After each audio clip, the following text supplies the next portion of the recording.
Yeah, that's right. Hey, all right, there's a blooper about that. Yeah, ladies and gentlemen, welcome to another episode of whatever the hell we're calling this. Tonight, we are joined by Diane Spencer, my favorite comedian and an actor and all kinds of other stuff. But she voiced O'Con in the last couple of books, and then Penelope in the books before that. And then I guess also, well, book 6 is up. So in the books after that's your spoiler warning. How you doing tonight, Diane?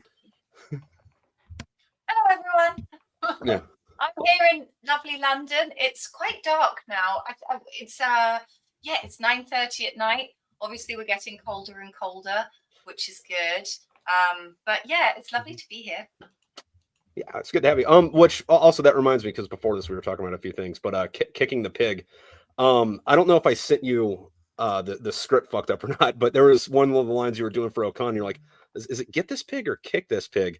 And then you gave me both, but then I was like, it's where did kick the pig come from?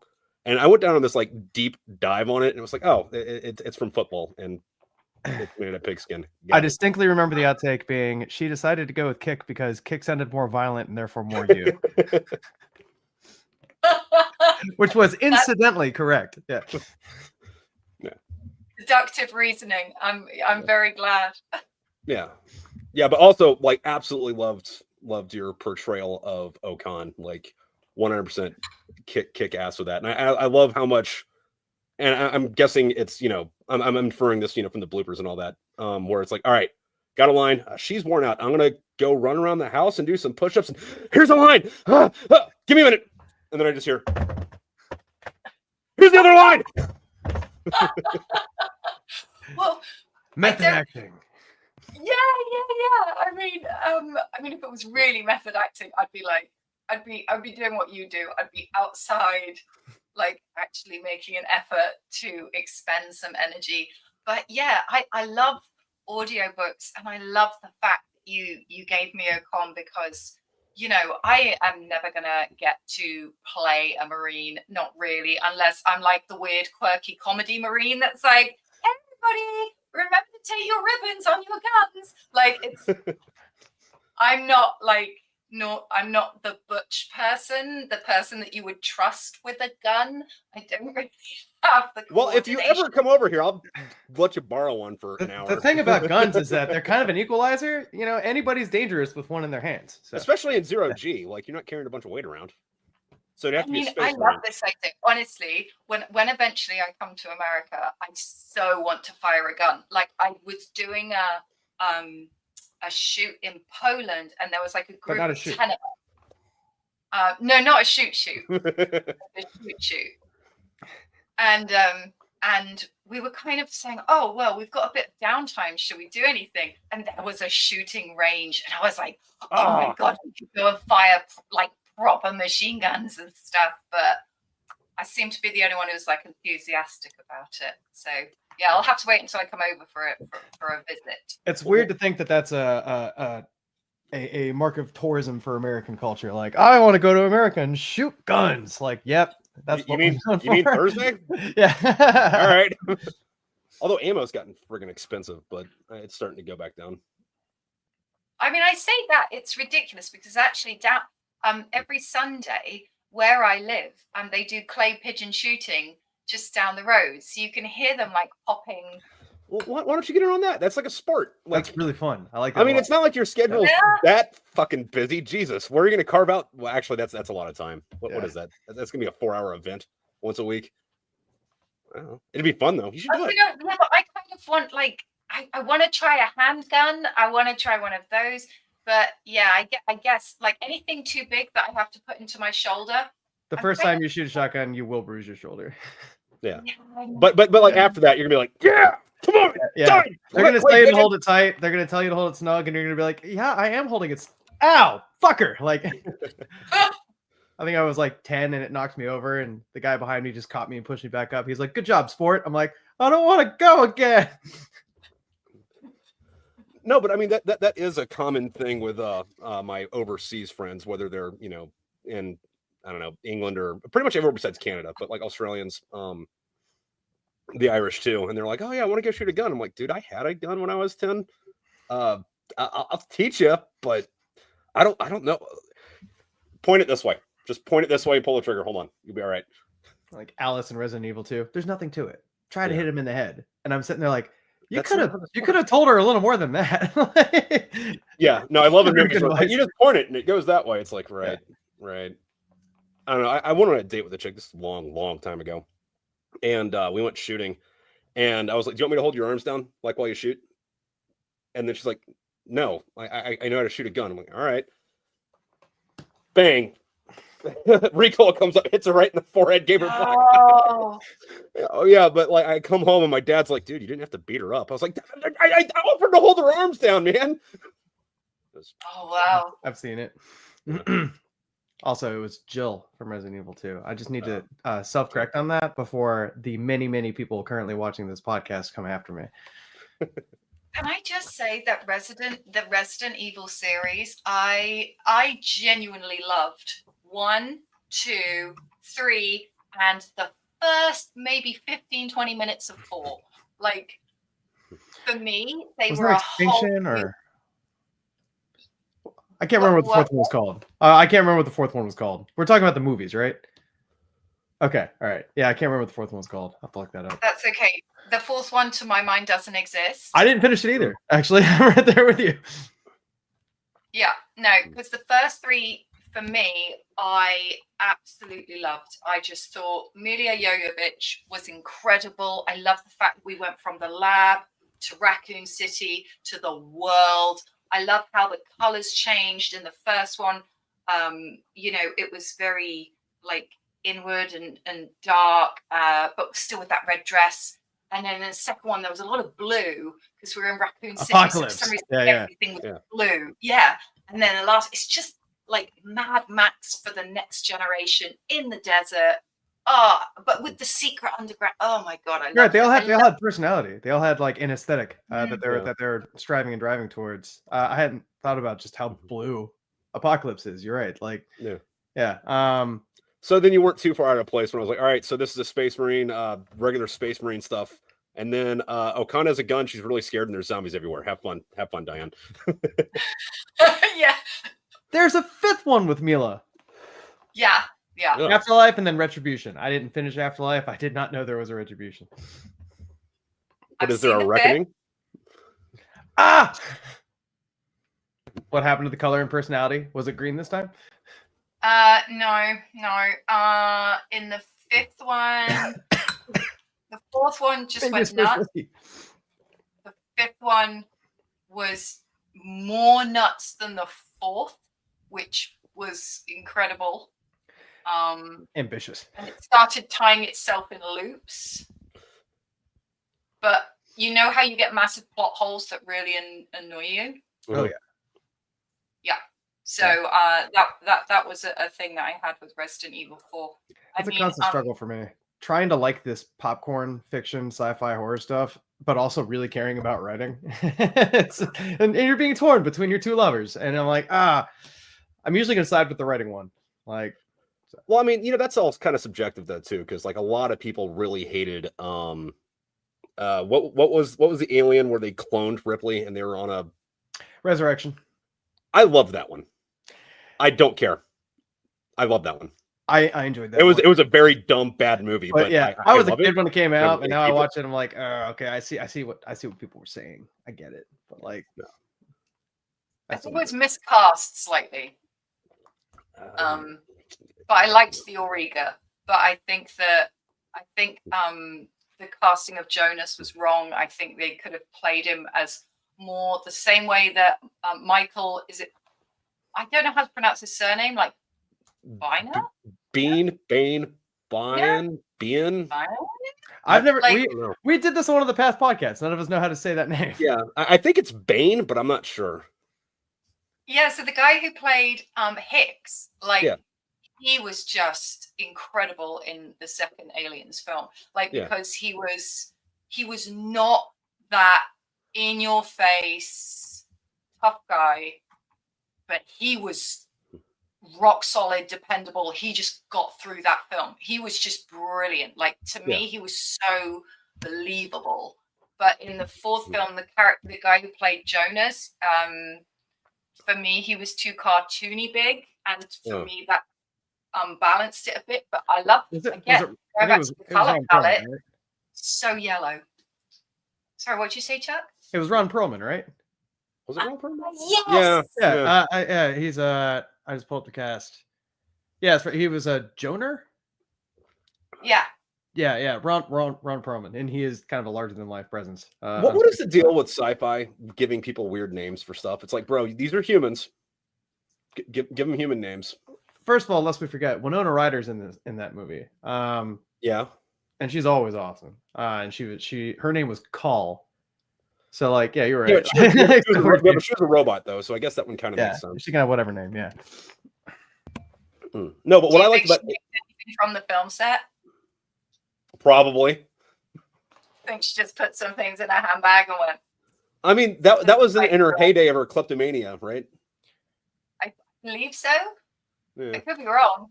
That's some trivia I didn't know about Winona Ryder. Amazing in Stranger Things. I thought she was incredible. Just blew the roof off. Yeah. I haven't seen it. I'm waiting for it to finish, so I know I can binge it. Well, I mean, it's supposed to end this. I've avoided spoilers. I have avoided spoilers for Stranger Things. I know nothing. Well, Dumbledore. Don't ruin that for me now. I am not hearing you right now. I'm talking over you. No, but one of the things I liked about Aliens was that it almost had the same cast. It almost had the same cast as Terminator. Like it was like most of them. Missing like Michael Biehn was John Connor. What is it? Bill Paxton was the thug at the beginning that got. I don't know if he was the one that got his heart ripped out or just the one that got smashed.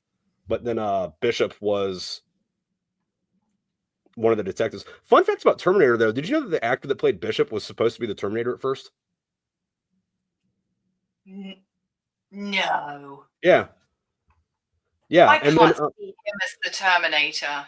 Well, that's what James Cameron wanted, and then Schwarzenegger found out about it. He's like, no, I'm going to play the Terminator, and I'm going to make this fucking happen, and then weaseled his way into it.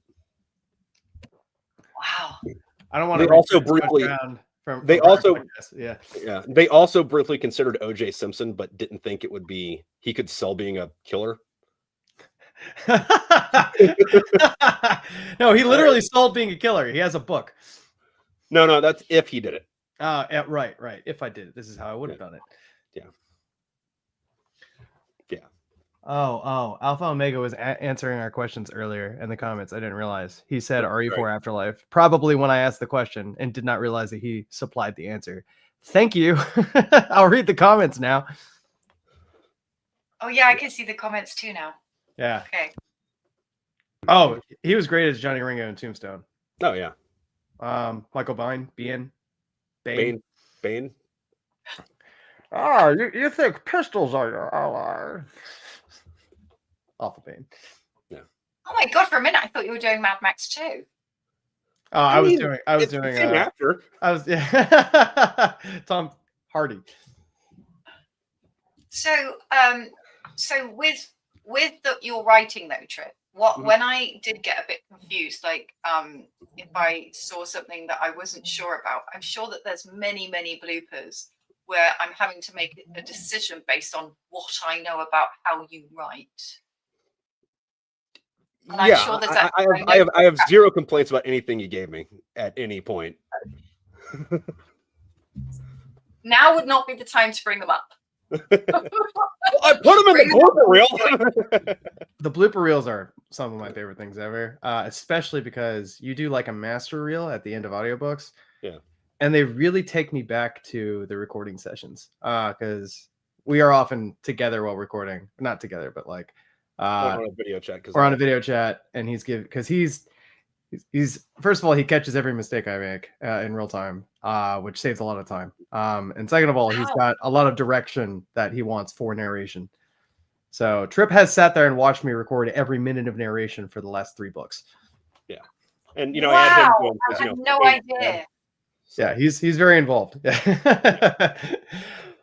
Well, when I was originally selling it to him, he's just like, well, I'm dubious. We'll see. And then like he sat in with me and recorded like 3 chapters, and like 3 or 4 chapters in, he's like, okay, all right, you can do this.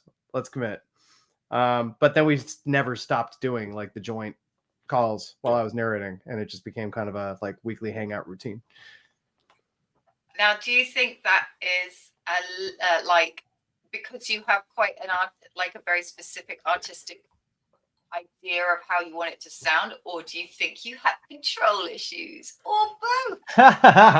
Well, Hey, the other it's thing his though freestyle. is like before we started that, we'd spend at least a couple hours a week FaceTiming anyway, just drinking and hanging out because like we knew each other in the Marines, and you know it's kind of like, well, let's just hang out and be friends still. And it's like, well, I mean, this counts as hangout time also, but also like I really like him messing up a word and then like I'll make fun of him for it. So it's less control and more trolling.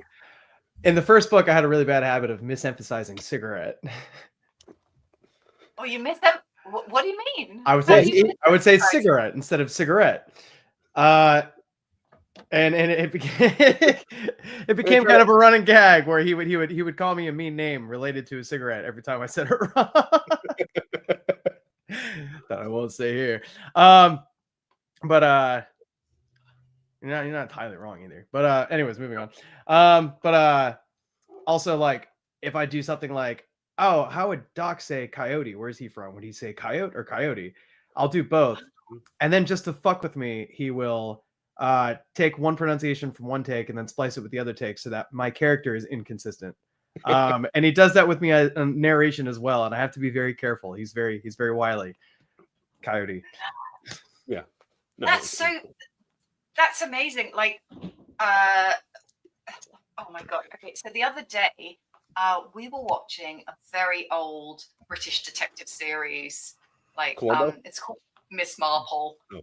Oh. And do you know Miss Marple? Wait, no, I was thinking Maisel. My bad. No.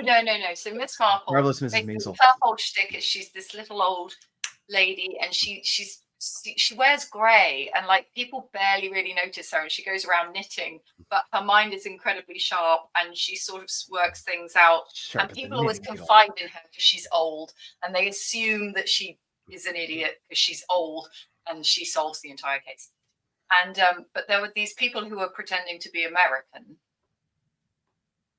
The accents were appalling, and this is not the difference between, like, your two cigarettes to me. I can hear that there's a difference, but I don't know why there's a difference. But cigarette. These accents, cigarette. Cigarette and cigarette. Oh my god. Yeah. And now, is that two different areas? Yeah. Or is that just... I was putting the emphasis on the last syllable when it belongs on the first syllable in typical American accent. But you have a typical. Do you not have a typical American? Yes, but when you're narrating, you fuck up. You just forget how to talk sometimes. There are words that I can't get through randomly. Words that I use all the time as somebody who is a 10-year cigarette smoker. I just did it again.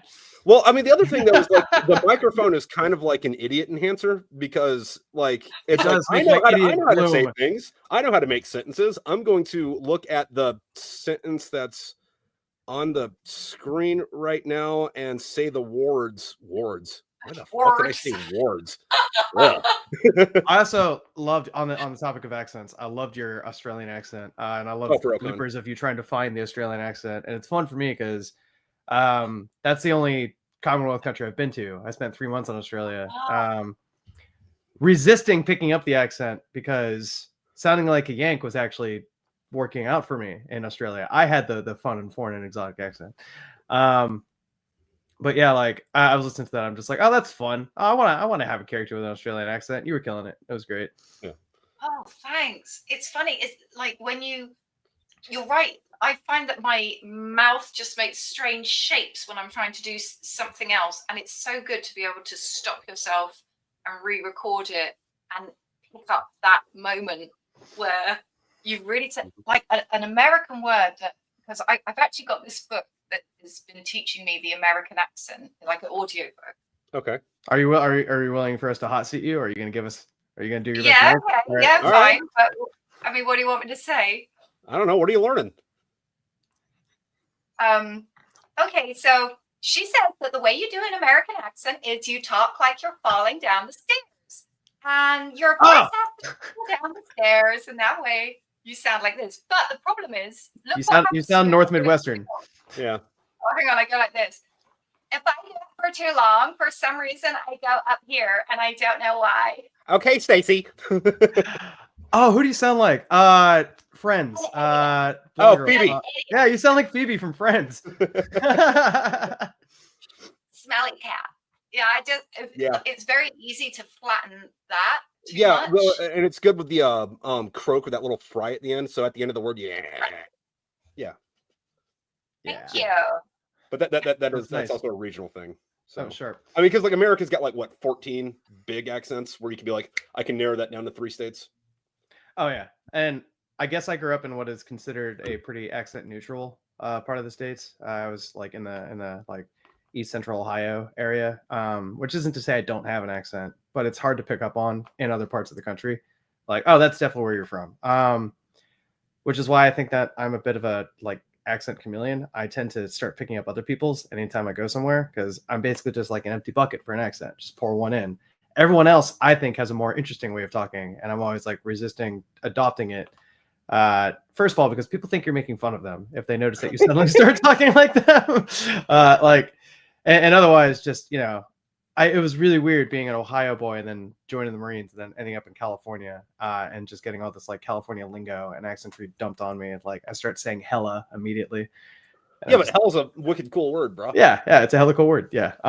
Just pick it up.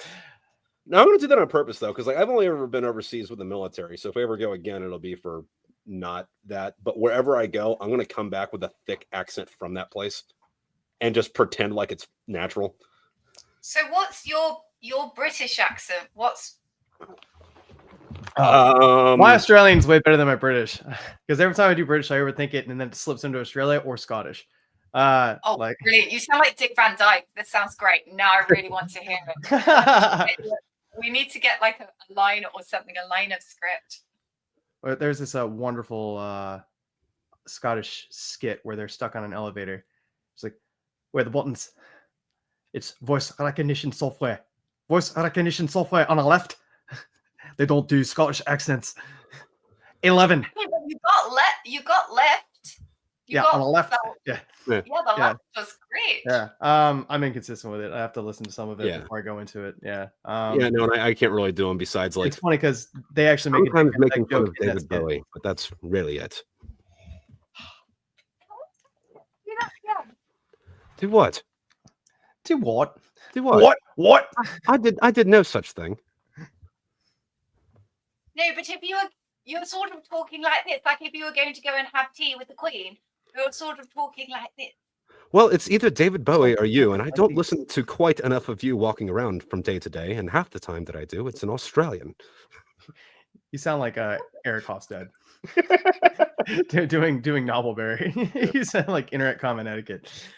Yeah, but I love it. I think that sounds amazing. Like somebody who's got a really chameleonic accent is actually sci-fi, acting legend Gillian Anderson. I love her. I'm watching X-Files right now. Love Gillian. I named my dog Scully.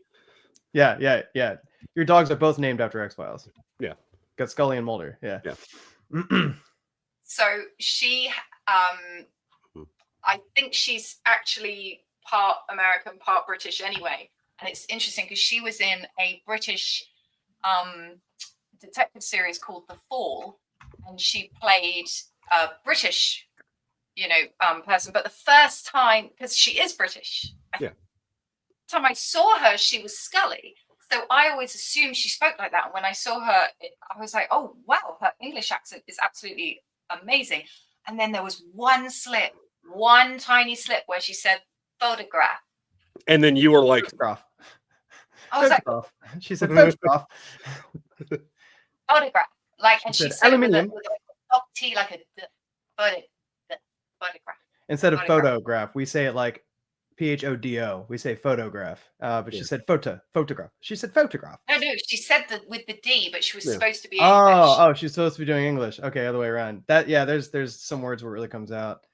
I think my favorite accent chameleon guy, and he grew up with an extremely diverse, living space childhood, is Hugo Weaving. Oh yeah, but like him and Gary Oldman both just like bleed into it. Hugo Weaving is like British and Australian, born in South Africa, and then grew up moving to all like different locations. And wow, the movie I saw him in first was The Matrix, when he was just playing this like American agent, like, Mr. Anderson, welcome back. And I'm like, I never heard the accent bleed through in that. Even as an adult, I watched that film. I'm just like, waiting for it. You do a much better job than most. It's definitely not an accent that I could pick out from anywhere in America, but he nailed it. Juxtaposing that, some of the worst accents I've heard were Russell Crowe. He can't do it. He can't sound American to save his life. I forget Nobody what cares. movie it It's was. Russell I Crowe. forget what movie it was. But Christian Bale played a Southern detective in the 1930s, and I wanted to shoot my television because of how bad his Southern accent was. When he had his breakout role in American Psycho, he got through that whole movie without me noticing until he was doing his breakdown on the phone call when he was confessing everything to his lawyer, and then he just doesn't sound American anymore. And I'm like, oh, I hear it. I hear the Welsh. Yeah. Wow. When he got at his most emotional. Now So that was, watch that. I'm gonna wait for that scene. yeah, you'll probably pick up on it more than I will. No, I do like. I mean, I suppose like it's a sense of of perfectionism, a drive for perfectionism in me, which drives me to sort of spot things in other people, if that makes sense. So when you had Trip like sitting next to you talking all the time, how did you find that? Oh, like he said, we'd normally be hanging out anyway. I don't mind. I'm not going to say it's not occasionally frustrating, but it's not at him, it's at me. Especially because like there's something that like everybody does, and I like me included. But it's I'm looking at a vagina.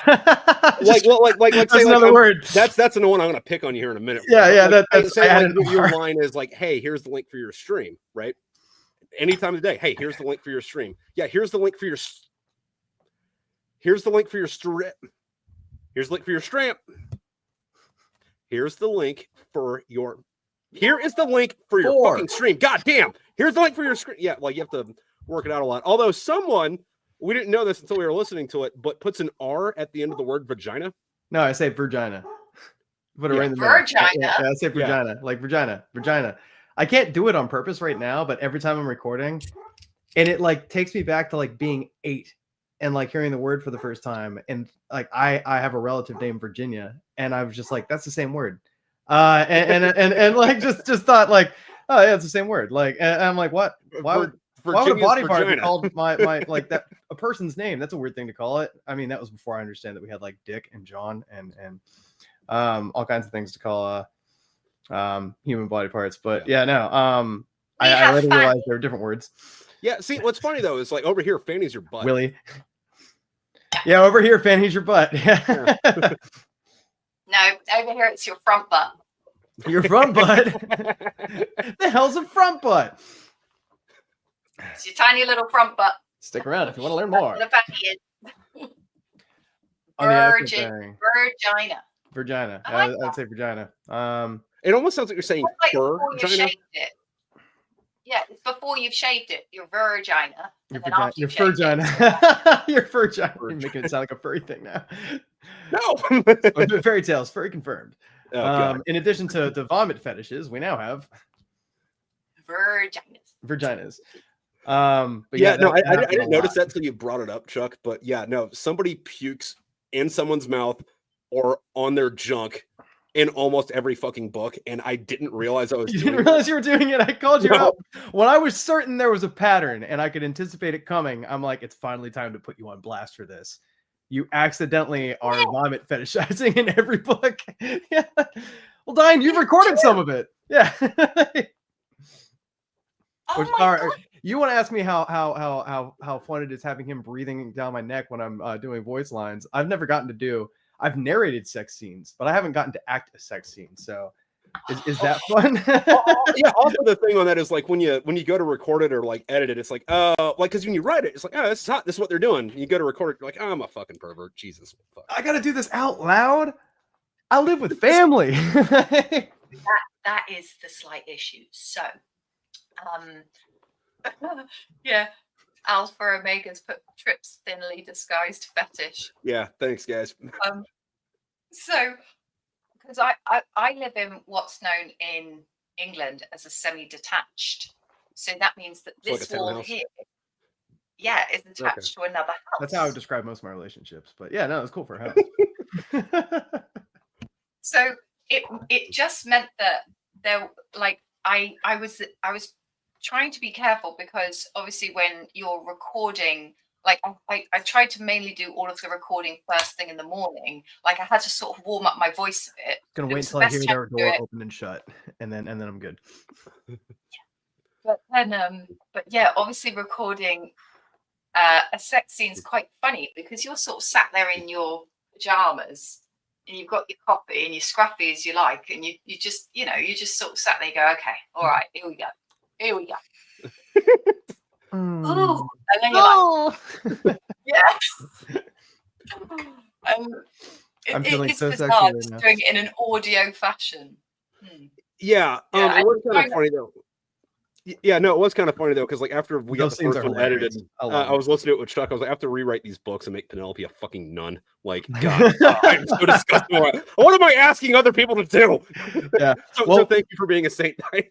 We realized that was going to be a thing as soon as you started casting people. I'm just like, when we get to these scenes, how do you feel about that? And you're just like, oh fuck, like they exist. And then they got your YouTube channel deleted. Yeah. Yeah. Are you still there on Still rebuilding. Instagram? It's a new one. We rebooted shortly after the first one got deleted, and then after book 6 got all up on YouTube, I deleted all the videos, and we're starting from fresh again because I'm remastering the first 3 books. We both facepalmed when that happened, though. Yeah. You're like, my YouTube got deleted. I'm like, oh, but that was actually like audio erotica, and you're like, yeah. And I'm like, yeah, should have edited that out. Yeah, probably should have just not included that in the YouTube channel. Like that was pretty flagrant. My bad, guys. Fair strike. I mean, did you signal it as not suitable for? No, I just kind of threw it up there, and I figured, well, I don't have any strikes or anything, so if there's anything wrong, I'll just get a strike. I'll get a warning. No, you got decapitated and cut. Yeah, but I do. You do have to do the safety rating. I do the safety rating. Yeah. We learned. Alpha Omega said he lived in England for a month with a friend, and a lot of flats have very thin walls. Yes, they do. Oh no. Now, are you saying that because your neighbors aren't being quiet about things? Like, listen, I understand you guys are having some trouble. Is this take it outside? We saw somebody get arrested. Yes, not yesterday. A couple of days ago, out in front of the house. You live in London. You say that like it's a rare thing. Is it a rare thing? Like, oh, it is in our neighbourhood. Like, I mean, and especially when it happens right outside your house, like on the little pavement outside. And it was, I mean, it did cause a kerfuffle because I love that word. So somebody's being pinned down and arrested. There's a male police officer, female police officer, and they're all chatting into their thing. And they pin down the guy. And then it's great because suddenly everybody came out of their houses. And me and my husband, we're stood in our bedroom window looking down. And the kids over the road come out. The dude comes out and everybody comes. And there's one guy who does security at nightclubs who's like lives up our road. He comes down and he's having a good old look. And he sees us in the window and he went like this. He went, ooh. It was great fun. Yeah. And then they sent the cop car off to catch the other person. Oh, very exciting. I'm not sure I'm talking about that. It's okay. We get places. I mean, like I got we make rounds on. Yeah, no, I have a fire station. You don't have to be focused. Right across the street. Oh, your siren. Oh my dude, God. it is. And it's we're out in the sticks, so we don't have cell phone service. So instead of calling the firefighters, they set off this siren that you can hear from 2 or 3 miles away, but it's 200 yards that way. And whenever we're hanging out in your garage with the door open, it's like being inside of an ear that's just resonating it. Because we don't just hang out on face calls. I do often go to Trip's house. We're life friends, but nice. Yeah, it's a 14-hour drive now. But it didn't used to be. No, I know I moved. Yeah. Yes, I can drive 14 hours and still be in the U.S. Yeah. What's up? Yeah. So I know you're in Pennsylvania, but so Chuck, where do you live? Oh, I moved up to Minnesota, where people talk like this, don't you know? Oh wow, you went up to the Fargo accent. Yeah. I went far. I go far go. I No, it's pretty fun trying to pick apart the nuance differences because not everyone speaks that thickly, but people actually do end their sentences with once. Oh, could you try it like that once? And I'm like, once is a real thing. I thought that was just a joke on Letterkenny for like the Amish characters they had, but like no, that's Yeah. real. People are just like, oh, you should give it a shot like that once, and I'm like, Well, that's wait, Chuck. You didn't have Amish. like- you didn't have Amish around you growing up in Ohio. I did, but they didn't say once at the Oh. end of statements. They spoke like Ohioans. They spoke Appalachian. So, like, because I know that the people in New Zealand, they end with A. And Sorry, they talk like this, and then they go, oh no, it's something better than A. But it's not like that. Like I've just done that wrong. It becomes like rhythmically the end of the sentence. Yes, they do. Is that what they do with the once? I've never heard of the once, and I only know that accent from Fargo, and it threw me off. I don't think I've heard anyone say it once. Yeah, they just throw it on. I haven't figured out the use case for once yet because I haven't heard it enough. But like, it's kind of like knowing it's a verbal particle that seems to have rules for like when they tack it on to the end of a sentence. But since it's not in Styles books, it's like hard to look up because like when I was learning Mandarin, my character Chuck in the books, he speaks Mandarin. Chuck is based on me. That was my initial job in the Marines, was linguistics. They taught us about this la particle. And then they're like, there are like 17 definitions for how and when you need to use this. And then the rest of it's just kind of vibes. But people will know if you're wrong. And I'm like, how do you know if I'm wrong if you can't put it into rules? But like, no, it's just something you get a sense for. And that's something that I think is happening with the once, which I'm calling a particle. It's just like a verbal particle. It has meaning.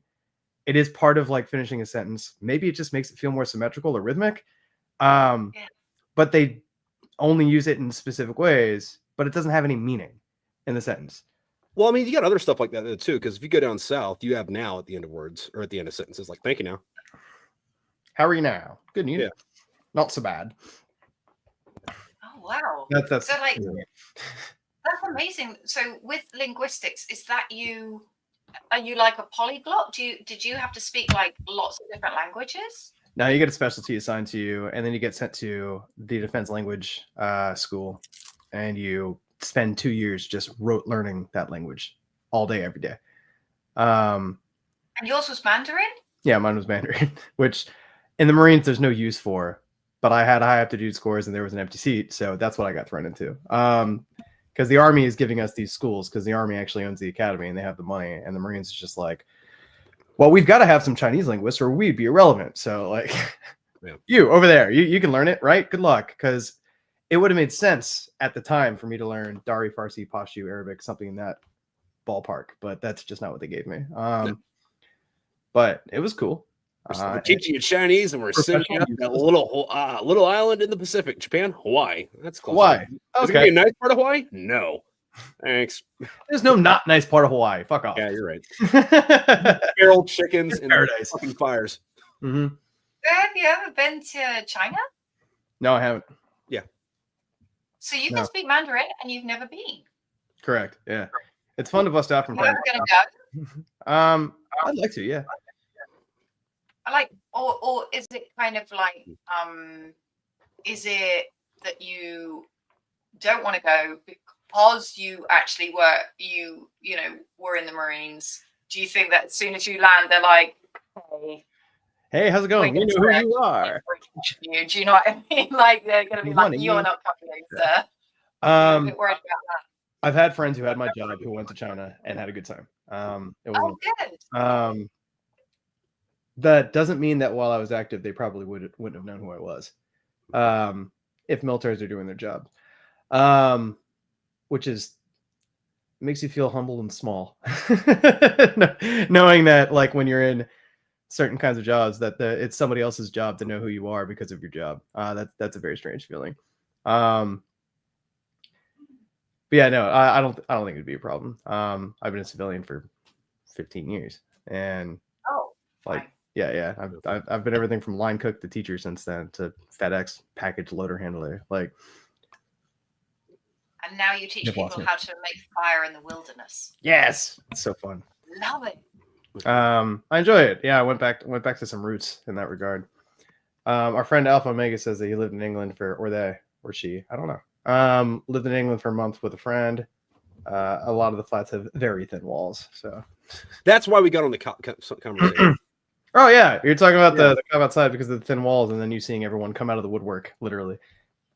Yo. Oh yeah. So when verbally recording a sex scene, I think also the scene where Penelope is having sex and then is sick.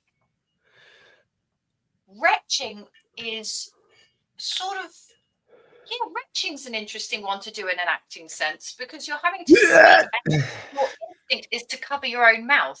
Because your instinct is to create the sick sieve, where for some reason you end up with a handful of chunks. I don't know why. I decided to do this. That's happened to me before. That's happened to me before. One time I was in boot camp and I was pretty sick and I was sounding off, yelling. My drill instructor was yelling something to me and I had to respond to him when we're standing close to each other, but you're yelling anyway.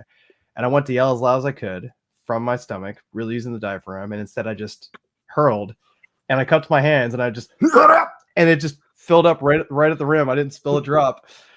And he's looking at me, he's just like, go get rid of it. I'm like, I sir, and I like ran away and just jumped in the toilet, washed my hands. I'm like, I'm like, it's so funny how like weird and dehumanizing, but still utterly comical boot camp is. Yeah, but also when you're doing excuse me, puke noises, like you have to like make sure that your breath doesn't hit the microphone at the same time, so you kind of gotta like angle it to the side and go.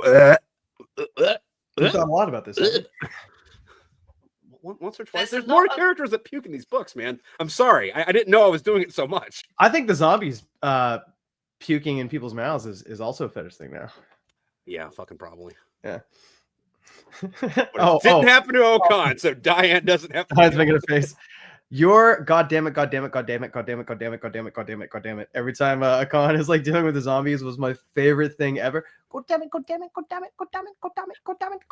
I'm just like, it's perfect. It's out of context, it's hilarious and adorable. In context, it was like it's harrowing. I'm just like, yeah, like it's just you're just noping out of existence, like just like backing out of the situation. I'm not recording this anymore. That's what like O'Con's whole thing. That was the one time that you got her to shut down. Yeah, that's the only time O'Con's been fucking scared that I can tell. Like she's facing down Thatch, demon pirate king monster at the end, and she's like, I really don't want to fight you. I really don't. And he's just like, I really want to die fighting. So like too fucking bad. And like she deals with it. But like the Heaven on zombies, she was absolutely paralyzed with fear. And it's fun to see character dynamic in that way. Yeah. I think that's what's really great about what you've written, Trip, is the dynamics of the character and how like I really liked the fact that O'Con shut down, like because there's this whole thing that we've got. Right now. Hey? O'Con's not home right now. yeah, she was not. She just complete every single door shut, and she's like, no, this is not what I do. I actually say no here, and what I like. There's a couple of elements that make me think of that. One of them is the Mary Sue element that we keep seeing, that trope that keeps emerging where you've got these, because somebody wants to write for some reason a strong female character, for want of a better phrase, and that's an important character to have, Sarah Connor, Ripley, but they fail at things, and that's so important. And at that moment where O'Con just failed to connect with reality, she really becomes super real for me. I really liked that. And also when you learn a script as an actor, like a good script has moments like that where the character either fails or what they want is denied. And what O'Con wants at that moment is a real enemy that makes sense to her. And instead she gets zombies, which is not what she wants. And then I'm we here to have fight sort Russians, damn it. Nobody wanted that. Nobody wanted that. This isn't what we wanted at all. There's a great moment in the next book after the president and all of the cabinet and chain of command and succession gets Hebanon assassinated, unknown to the public. And you show the camera scene, and I wasn't listening with my headphones on at the time, but Tripp showed me the chapter, and I'm like, oh, it would be really good if you had Diane's O'Con, God damn it, playing in the background there. And he's like, turn it up. and I like put my headphones on and turned it up, and like, no, you're there. He like spliced you into the Hebanon zombie sound effects mix, and you can just hear O'Con going, God damn it. And I'm just like, oh yeah, that was part of the terror for me, was hearing you go, God damn it, over and over again, because I'm just like, the characters are what leverage you into how scared you are of something. And having O'Con have this, like, you said, like a disconnect from reality, was what like actually made me think of Hebanon as more fucked up than your average zombie bear. Like, Yeah, your average zombie bear. I'm smarter than your there was average also bear. like the smaller moments in it too, though, like where mostly in the 5th book, where half of that's just kind of them sitting around headquarters Marine Corps, drinking coffee and shit. And like it'd be funny because like I'd get the lines he sent in. It's like, okay, O'Con's sitting around drinking coffee, and then I just hear slurping. Method acting. I'm good at this. I got this locked down. No, I love blah. That says coffee's supposed to be black. He's right. Well, that's the funny thing is also when you get an acting job where you go, am I really being paid to do this? Like, you're kind of like, so you want me to sit and drink? I'll try my best to deliver what you want. Yeah. All right, I'll get into it. What is it? The fingers that tip the tongue. Namaste. All right, I'm centered. I'm ready to go. I did that kind of voice quite recently on stage. I've started chatting about people's star signs on stage, and I love to like do Batman voice around my husband. Like, where are the other drugs going? Yeah. Like, if my husband says something and like I want to wind him up or tell him off, I'll sort of grab him, and as soon as I sort of grab him in the middle, he'll start giggling, which means so you're a monster right now. Oh yeah. Like And you're I'll attacking sort a of- child, yeah. Attacking, Yes. play attacking. And Yeah. I'll sort of grab him and I'll go, look, sunshine, that's not what we're going to be doing today. And I'll sort of, and I'll go, okay. It reminded me of Andy Serkis for some reason. Yeah. That kind of thing's funny too with stuff coming up. It's not on YouTube, so I don't want to give too many spoilers. But as per the end of book 6, we know that Hank and Penelope are back, so yay for that. But that Yay! dynamic, though, I think is kind of funny, and I haven't had it all edited yet, but I like your portrayal in it. But you know how like in the first few books, like Hank and Penelope were like, kind of dumb, young, happy, sex couple or whatever. And like in this one, they've been married for 50 years. And their dynamic is very much, listen, honey, sweetie, I love you. You are the love of my life. I mean nothing without you, but I am trying to cook dinner right now. And if you don't get the fuck out of the kitchen, I'm going to be on the news tomorrow telling them I don't know that you're buried in the fucking backyard. Okay, baby? Let me make fucking dinner. You're drunken acting, and I don't want to get that's all right. That's all right. The fact that there's drunken acting in the first few chapters of book 7 isn't really a spoiler, but yeah, your drunken acting was dope. I always wonder why when I do drunken acting for one of Tripp's characters, I don't just wait until we're on the phone drunk. It happens often enough, but then I can't work the equipment. Like, which end of the fucking microphone's the talkie part? And there is some stuff like with that though, Diane, especially with yours, where it's like, okay, so did she actually do this for this, or I'm gonna guess it's because she's a good actor. You're good at drunk acting. She was doing sober 3 seconds before this, and now she's doing drunk. It's like, oh yeah, blah blah blah. Yeah, fuck it. I always feel like I'm doing it wrong. Like I don't know what drunk sounds like. What the fuck? I have had plenty of research. Plenty of research. Expensive. Yeah. No, I spent like 20 years method acting. trying to figure it out. I think the answer is down here somewhere. I'll get to it in a minute. I think what with the drunk acting, like, what do you want to do a bit of your drunk acting now? Like, we could workshop this. Okay, Sure. all right. Okay. Get a good. So you right. So here's the scene. You've just come in, and you know that you were supposed to go to the shop, but instead of going to the shop, you met Trip in a bar, and now you've come back 3 hours too late, and you have to explain yourself. Yeah. All right. I'm late. I forgot why I was supposed to be here. I'm sorry. I legitimately, there's a word I'm looking for. Something about audio processing. That's great. Okay. What were we talking about? That was great, but you did it all. You did a lot with your hands and a lot with your body. But not with my voice. Yeah. Yeah. So now, if you do the same thing, but just trip over something that you wouldn't, So or maybe quickly run some words together that you don't mean to run together. So more like we were out there and we were doing the thing and it was real nice. By the way, have I told you how fucking pretty you are today? Anyway, did you know that Chuck's fucking no, let me see that. Come on. What are we doing? Yeah, okay, all right. Hey, you let dogs out? You let dogs out. Okay, all right, cool. Hey, what are you doing?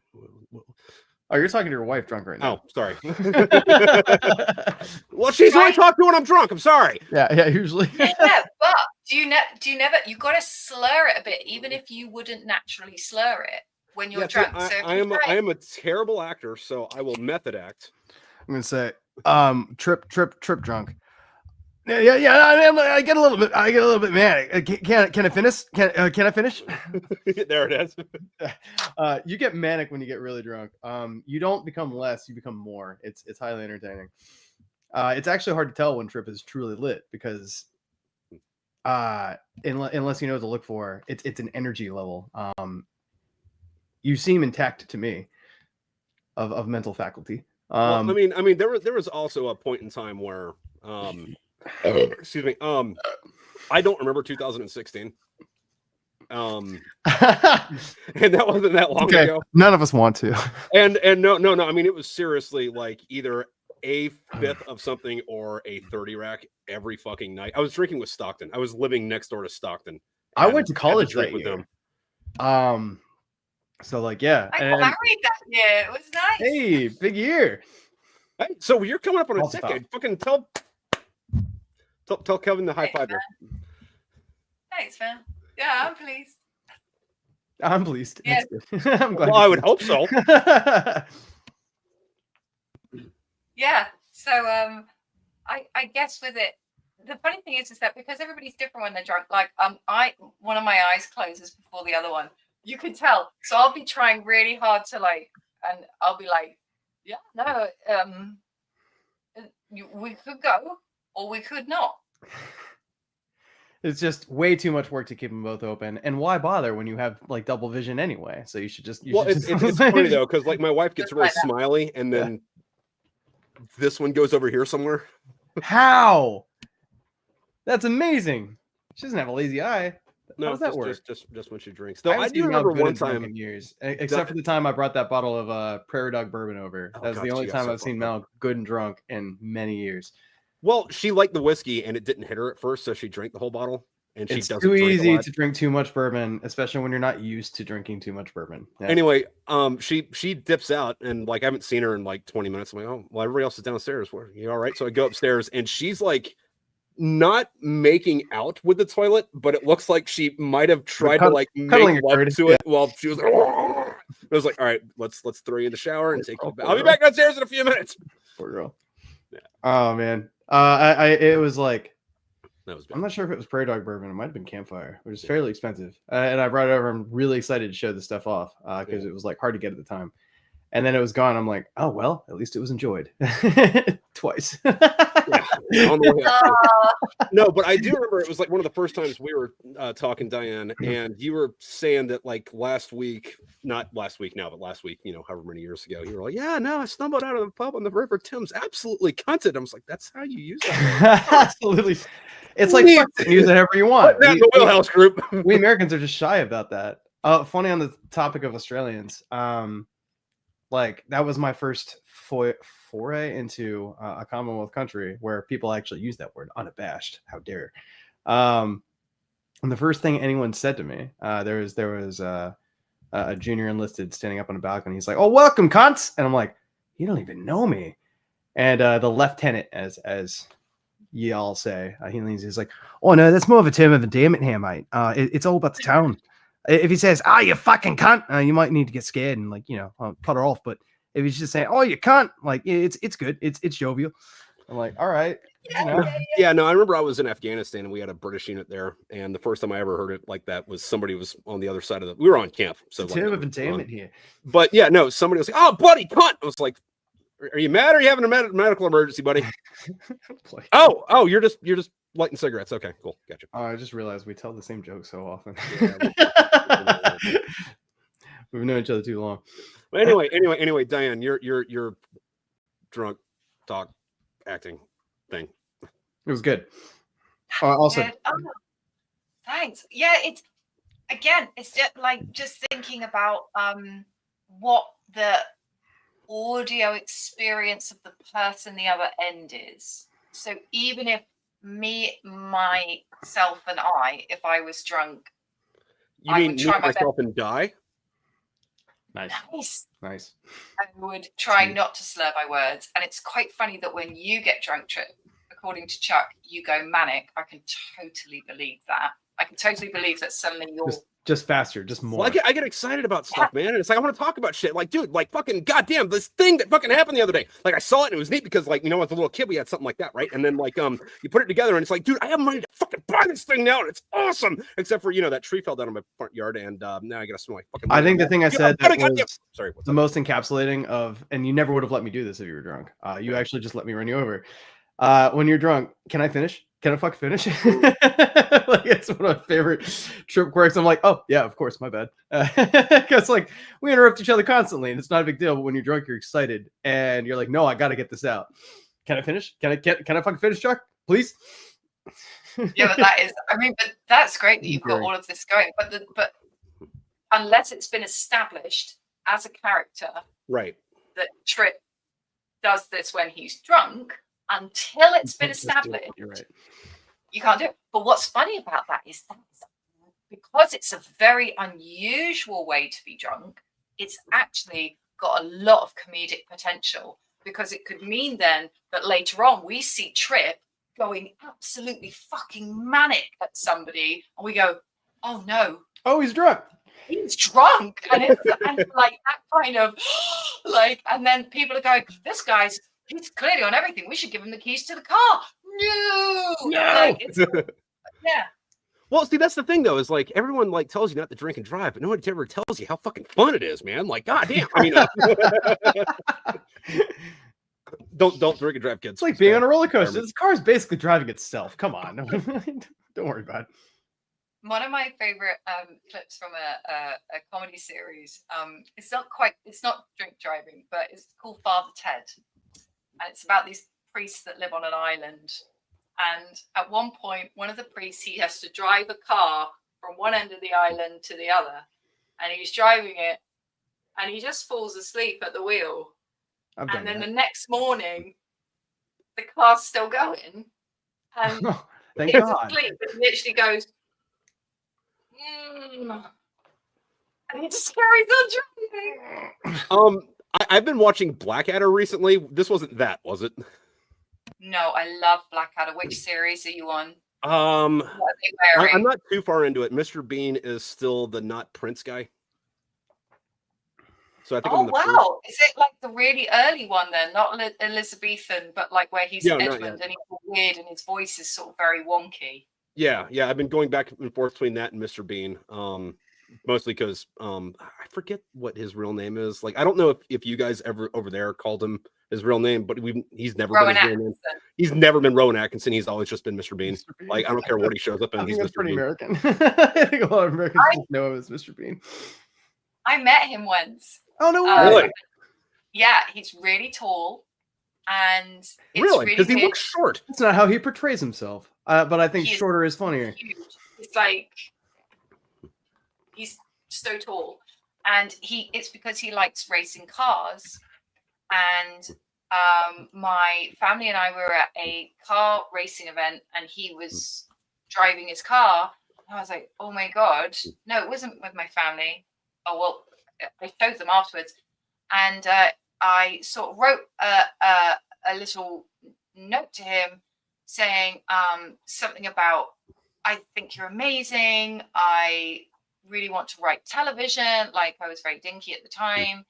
And he wrote back, and he wrote, "Oh, well, yeah, Diane, you just keep going at it." And, and he just wrote a really nice, like, little note back to this mad little ginger kid that just said, "Oh, I think you're amazing." Yeah, Blackadder Goes Forth. Yeah, Alpha Omega is completely right. Have you seen Blackadder Goes Forth yet? That is where that's World War. That's the World War. It's amazing. Goes Forth. Yeah. Is my fave. Yeah. Yeah. Well, I mean, like that works though. Like, I mean, that's how we met. I was like, I want to send Diane Spencer my book. And she's like, "Here's my agent's address." And now we're friends. So you can be friends with Mr. Bean like that. You just got to send us more shit. I meant to ask in the beginning of this how you two met. I feel like I've asked before, but yeah, not that's the story. Yeah. Well, because I didn't know whether like Trip was going to be a real person or I was going to get like, I don't know. I am actually just I am actually just a really patient, crazy stalker. I'm playing the long game. Never leaving Pennsylvania.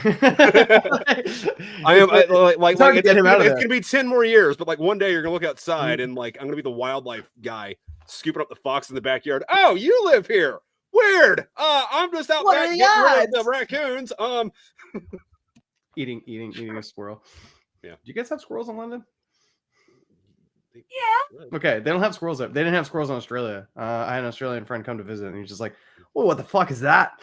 I'm like, "It's a squirrel. It's harmless, unlike anything where you're from." We mainly have urban foxes as well, and they are little terrors.